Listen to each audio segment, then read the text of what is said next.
Greetings and welcome to TC Lifestyle Adventure. And today I'm going for a nice drive onto the Chesapeake Bay Bridge Tunnel in Hampton Roads, Virginia.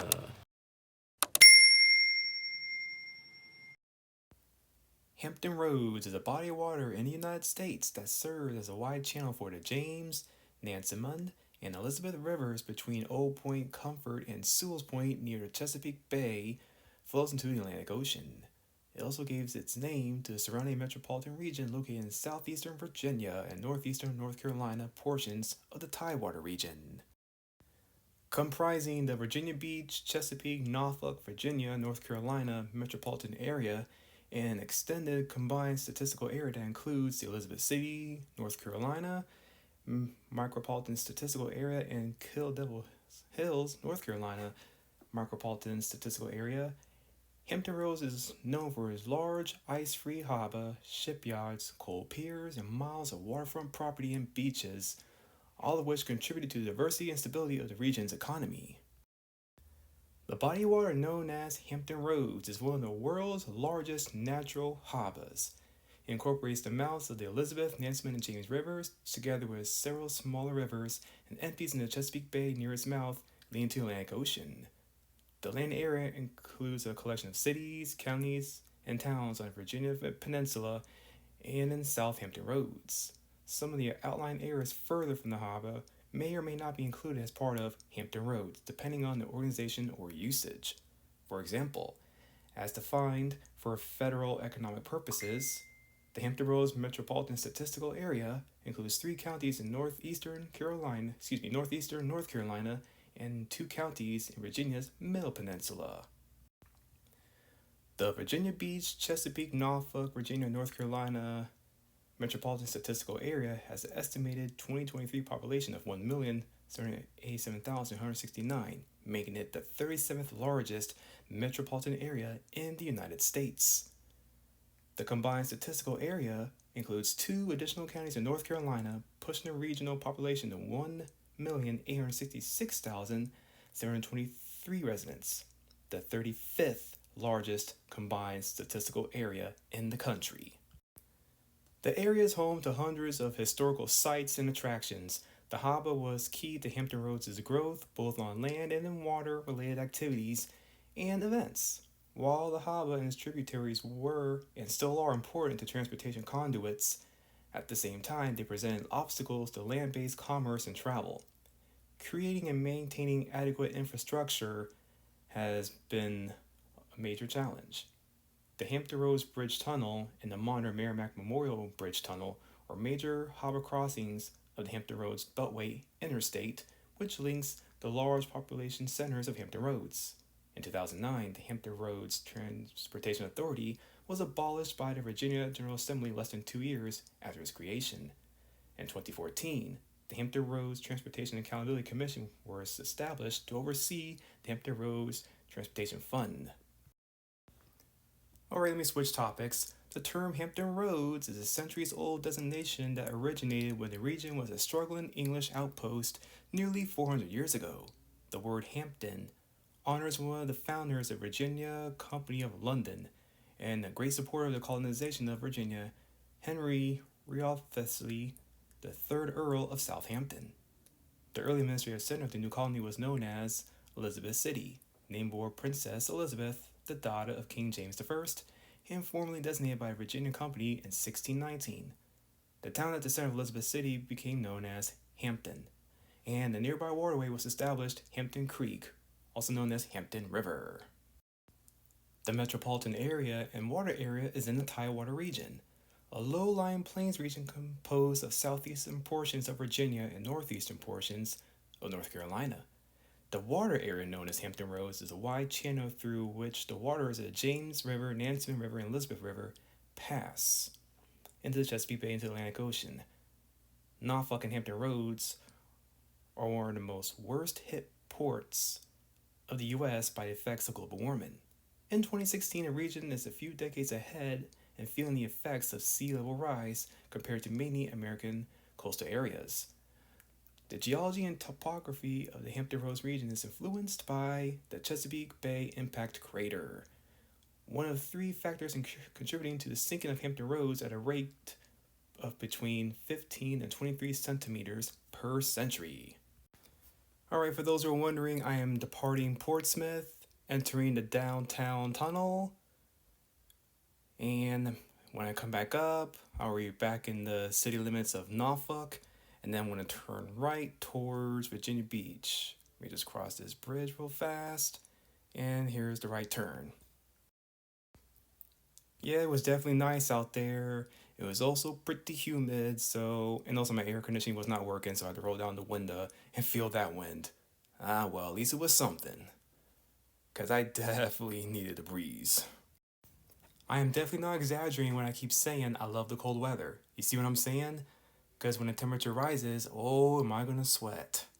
A whole lot. I don't know why my body is just like that. So, I just really love the cold. Don't worry, I'm about to head out to the Chesapeake Bay Bridge Tunnel. And to be honest, this will be my first time driving on that structure because I've always heard about it, blah, blah, blah. But I kept confusing it for the Hampton Roads Bridge Tunnel and the Martin Merrimack Memorial Bridge Tunnel. So I honestly didn't know where it was. I had to Google it. And once I finally found it, I'm like, okay, good. Let me just head on over there right now and just get this over with so I can just get it on my blog. I really wish I explored more of Hampton Roads when I had the opportunity because at the time when I was filming this, I had no idea where the heck I was going. Never been to this part of Norfolk or Virginia Beach at all. Really did not know. So I'm just following what GPS was telling me. So I'm like, okay, turn here, turn there. I'm like, okay, where am I at? I go straight, blah, blah, blah. I legit did not know where I was going. Yeah, and all the years I lived there, I just used up a lot of it by just going to the gym or engaged in the nightlife instead of just exploring it during the daytime. Because during that time, I was spending a lot of it playing video games or watching a streaming service. Well, you live and you learn, I suppose. So let me go ahead and try this again. Yay, I finally found it. And unfortunately, I was blasting music, so I cannot be playing that right now because I am not going to get hit with copyright. But I finally found it, the Chesapeake Bay Bridge Tunnel. Here we go.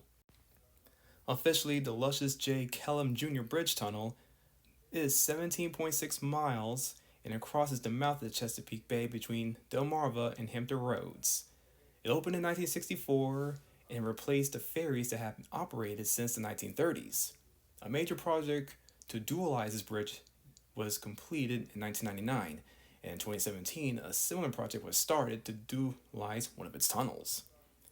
With 12 miles of bridges and two 1 mile long tunnels, the Chesapeake Bay Bridge Tunnels is only one of 14 bridge tunnel systems in the world and one of 3 in Hampton Roads. It carries US 13, which saves motorists roughly 95 miles and an hour and a half on trips between Hampton Roads and Delaware Valley and points north compared with other routes through the Washington-Baltimore metropolitan area. As of January 2021, over 140 million vehicles have crossed this bridge tunnel. The tunnel sections address concerns that a bridge failure across critical shipping lanes would block not only shipping, but other accesses. A similarly named Chesapeake Bay Bridge crosses the Chesapeake Bay farther north in Maryland, connecting Annapolis and Kent Island. In case you're wondering, I am approaching the Thimble Shoal Tunnel. Now, despite Chesapeake Bay Bridge Tunnel being tolled in both directions, it's promoted not only as a transportation facility to tourist destinations, but as a destination itself. And yes, there are some pull-off spots for you just to see the area surrounding it, and yes, it is very nice and beautiful. One thing to remind you is when you're inside of these tunnels, you are underwater. So if you're using GPS while you go underwater, you're going to lose your signal. Same thing for if you decide to listen to radio or whatnot. Just a forethought, because before I got to Virginia, I've never even heard of a bridge tunnel before, much less seen it. So when I got to this Commonwealth of a state, it was quite the culture shock for me. In case you're wondering, the namesake is an Eastern Shore native businessman and civic leader Lucius K. Kellum Jr. from 1911 to 1995, rest in peace. He was the original commission's first chairman. In the commentary at the time of his death, the Norfolk-based Virginia Pilot newspaper recalled that Kellum had been involved in bringing the multi-million-dollar bridge tunnel project from dream to reality. This was named after him in his honor in 1987, over 20 years after it was opened. I'm gonna tell you this right now. One day, I'm gonna go back to Hampton Roads and see more of the history behind that area and the rest of the Commonwealth of Virginia like I should have when I first lived there for just over 42 months, 16 days. Because when I was last there, I was working with a former employer. I'm not gonna say the name of it, but it was pretty obvious they did not want me there, and I don't know why. So being subjected to hazing and harassment was terrible. So I just did a whole lot of this to help take my mind off of it because I didn't know who to turn to. So I'm gonna tell y'all right now, if your employer ever does any of that to you, get out of there. It's not worth your time. It's not worth the money that you're making, even if they pay you a whole lot. Is that really worth your dignity?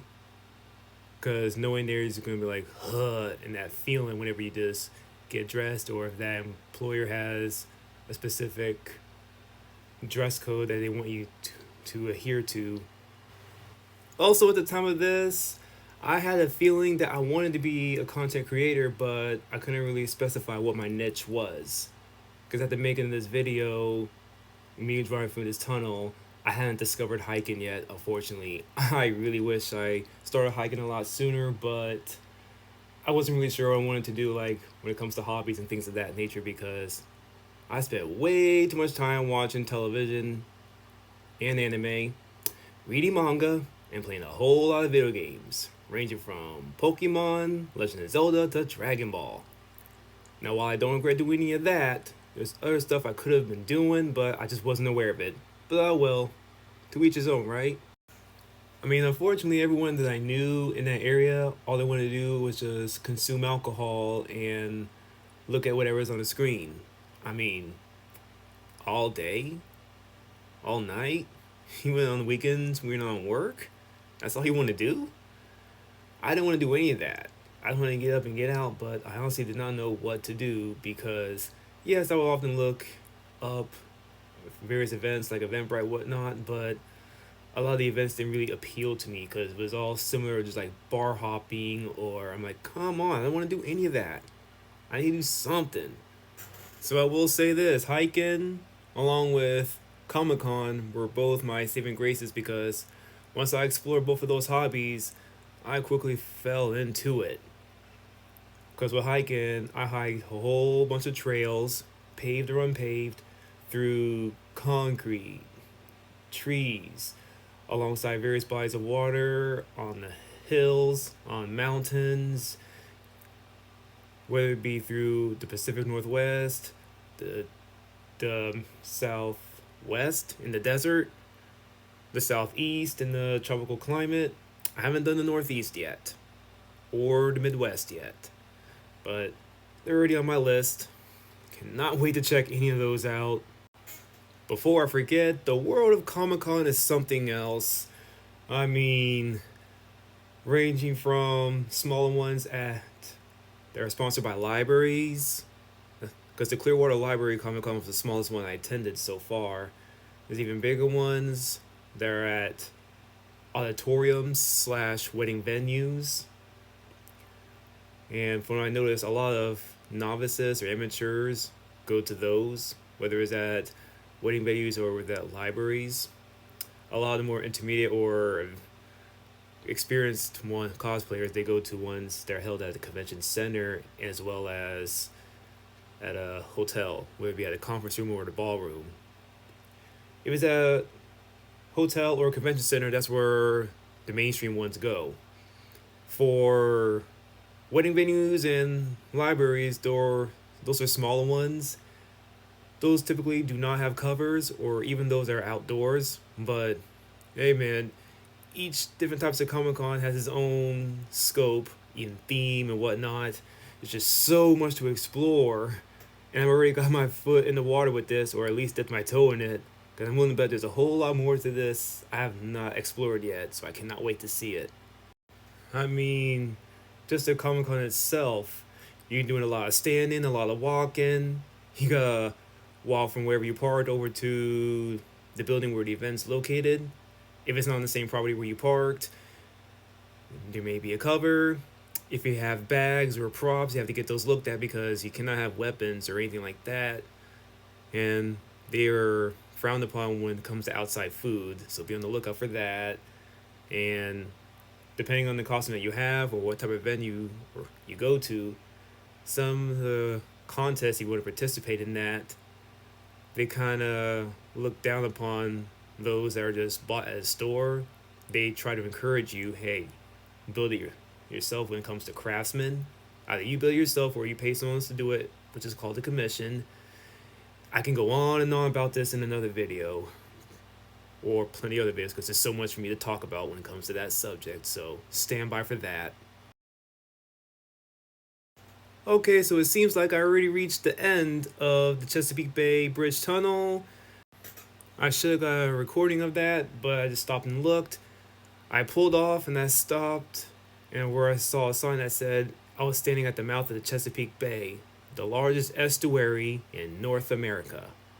Now I'm going to switch topics right here. Now, I did mention I couldn't really find much to do around this region, but when I saw iFly, I figured, okay, let me check this out, because I don't think I'll ever jump out of a plane. I'm just not confident with myself to do that, but I can definitely do this as a nice alternative, and it's completely fine by me, because you can tell how awkward I'm positioning my body. Like, I didn't really know what I was doing, but I was having fun nonetheless. In case you're wondering, I couldn't really hear the guy because there was a very loud fan blowing, which is why I'm floating, so he had to communicate with hand signals. So to keep my body straight, or loosen up my body, don't be so tense, things of that nature. And oh yeah, that light, that means, okay, they're about to stop the fan, or at least turn it down. Okay, see what happened? Now I was able to get out.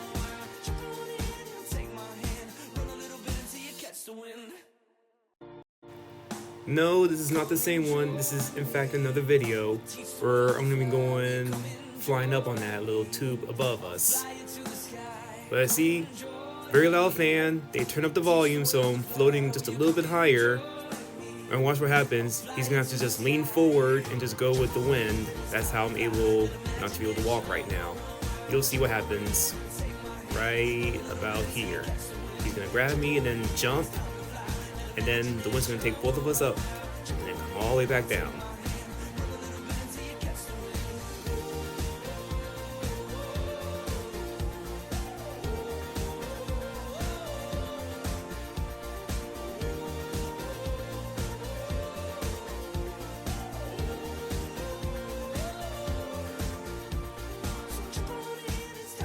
If y'all have never done indoor skydiving, y'all have to check this out, because this was so fun.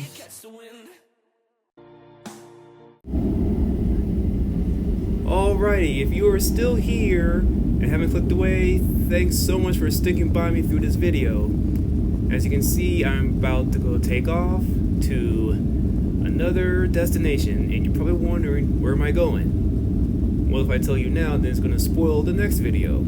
So you just have to stay tuned and find out what happens. Where am I going? How long am I going to be there? What am I going to be doing over there? Yeah, I already know. You're just wondering. Oh, this was so totally worth it, because even though I don't like it, it's not sunny out, so once I hit those clouds, it's going to be quite the bumpy ride. It wasn't too bad. But once it happens, oh, I can't wait. Because as soon as I get off the ground right there, here we go. This is TC, the Wandering Historian, encouraging you to try new things. Blessings to all.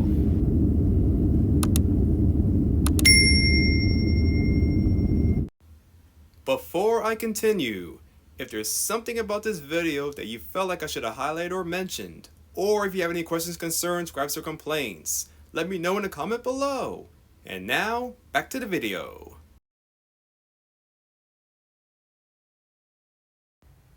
Alright, so what'd you think? Please like, share, subscribe to stay up to date for more videos. This is TC, the Wandering Historian, encouraging y'all to try new things. Blessings!